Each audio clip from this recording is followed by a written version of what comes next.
Good morning. I'm Richard McCarthy. It premieres next Tuesday. Sasha Reid and the Midnight Order. These missing and murdered women have never been found. Nobody would listen. Nobody cared about these girls. I don't want these injustices to happen to any more families. My name is Sasha Reid. I've established one of the world's largest databases on serial killers. I know what makes them tick. I've assembled a team of women with expertise in data science, criminology, and psychology. We work to study patterns in homicide and identify possible serial killers. I want to continue to get these families answers. I'll get you. I really do believe this to be the crime of the century. I won't stop. I'm completely committed. Tell me there wasn't a chill running down the back of your neck while you listened to that. It's not often that we get a chance in Northwestern Ontario to turn on our televisions to a program and say, hey, I know that person. July 9th, many of us will.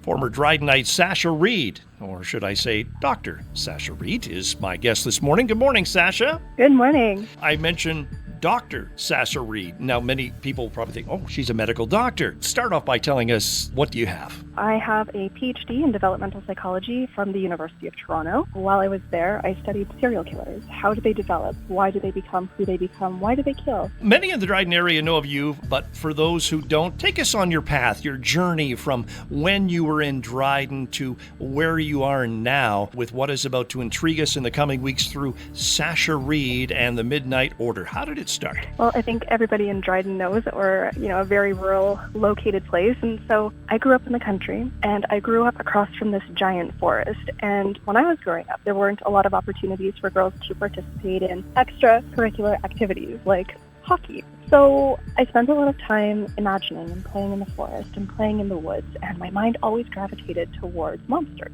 And so when I was a kid, I was really interested in the idea of monsters and what lives there. And fortunately, I had a forest to go hunt down werewolves and whatnot.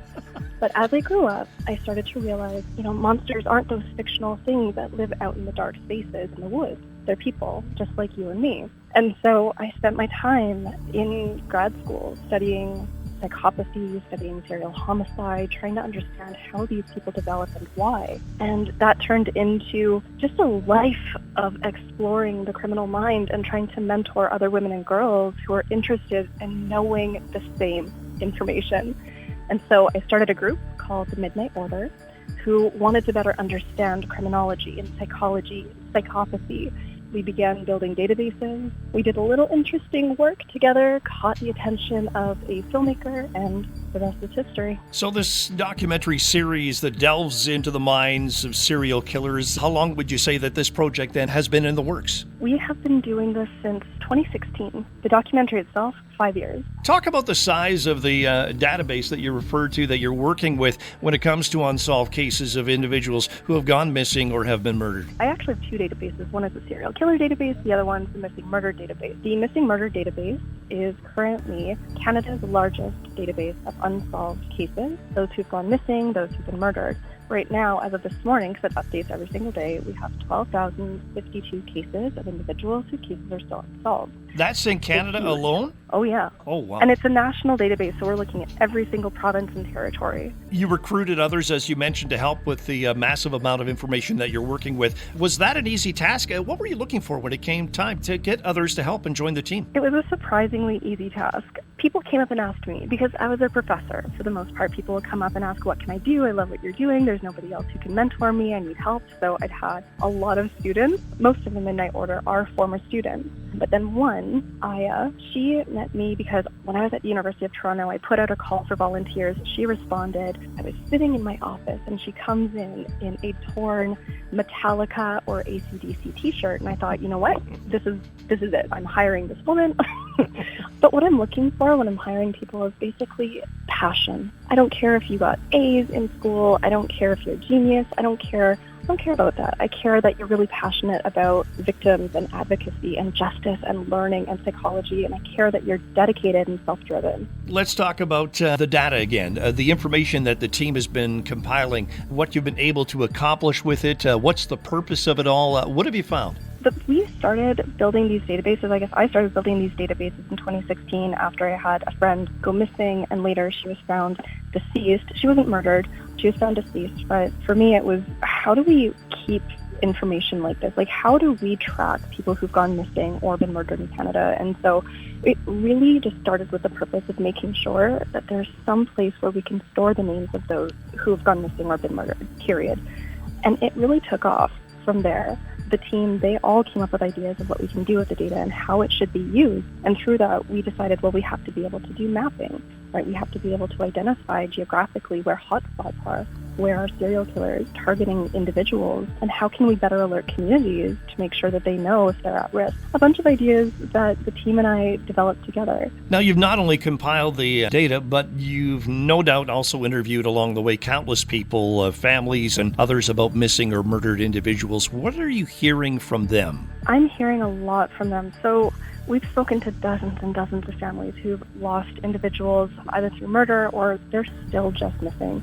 And what we hear is the frustration of just not being heard, whether that's by the media who doesn't take their cases or by the police who, for whatever reason, don't take their cases seriously enough.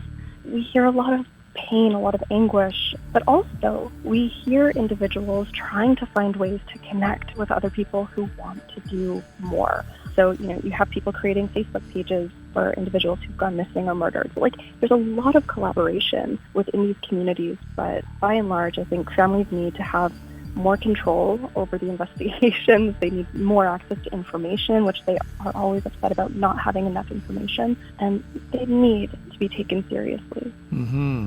Now, you mentioned about law enforcement, the law enforcement agencies across the country. What's been their reaction to what you've been doing? I honestly don't know. I've had conversations with a few law enforcement officers and then also a few departments. The Ontario Provincial Police is actually one department that I've been in contact with, and they were very interested and very excited. In fact, I sat down with them and I shared the database with them just to introduce them to what a potential database could look like. Other individuals as well, they've been really receptive. This is great. This is necessary.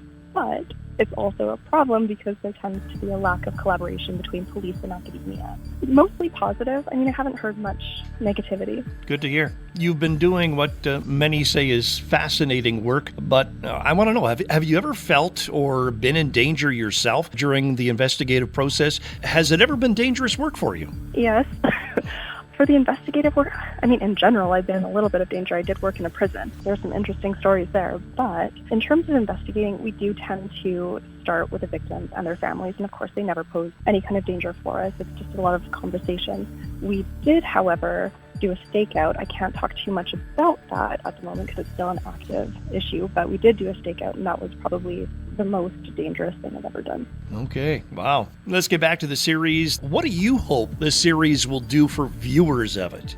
Let me even just kind of pivot away from viewers. For me personally, I want this show and the series to revive people's interest in the victims and their stories, those who are missing, those who are murdered. It really is the family members that I want to drive this series and their stories. I want that to drive. So if anything, for the viewers, I'm hoping that you're going to be able to listen, hear the stories, find compassion, and do what you can to help advocate and advance the cases of these family members and of the victims who've been murdered or who are still missing.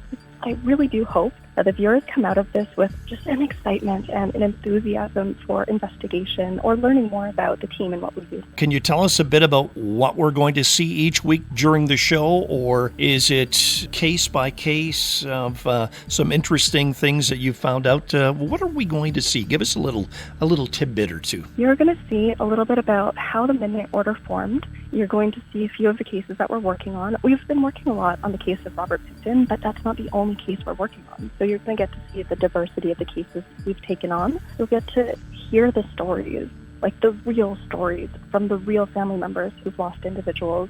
And you're going to get to see what the process of a non-traditional investigation looks like.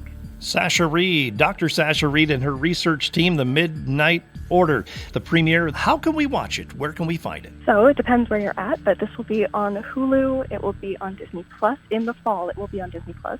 It'll be on Freeform, ABC, and ABC Spark. And also, there is going to be an accompanying podcast called, I think it's called Introducing the Midnight Order or something like that. Okay. But there will be an accompanying podcast if you want to learn more about myself, the girls, the team. Tune in. All right. This is obviously a very exciting time for you. Any idea what might be next for you? The team and I in the background are still doing investigations. We've got several new investigations that we're working on, and even potentially going into the U.S. and doing some cross-border collaboration. Good stuff. Sasha, how can we make sure we stay in touch with what you and your team are doing? How can we follow along even after the series has aired? I'm not great at social media because I'm a super busy person and an academic, but you can follow me at The Real Dr. Reid. That's on Instagram, or The Midnight Order on TikTok. It's a crime show about Sasha Reid and her research team, The Midnight Order, delving into the minds of serial killers, searching for answers, patterns, and ultimately to help solve the unsolved cases of missing and murdered individuals and to learn from the past. It's a show you won't want to miss. Sasha, thanks very much for taking the time today to chat with me. Thanks so much for having me.